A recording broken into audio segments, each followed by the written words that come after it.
Assalomu alaykum yurtdoshlar, hammasi sog' omonmi? Hamma mo'min va musulmonlarni hayit ayyomi bilan barchangizni muborakbod etaman. Har doim sog' omonlikda yuringizlar. Biz hozir Bulung'ga ketyapmiz. Onamni o'lganiga 1 yil 3 kun bo'ldi shu bugun. Dadamni olib uyga ketyapmiz. Mehmonlar keladi. 3 kun oldindan borib kelgandik. Yana boryapmiz.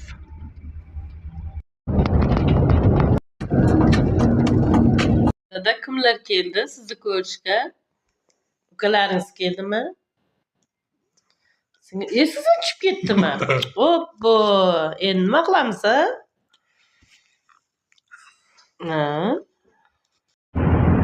Voy, yo'l azobi, go'r azobi deydi-yu, unisiga kiribman, zo'rg'a keldim, o'ziyam, rossayam uzoq yo'l, charchab qolib, toyib, manqalanib keldim-da.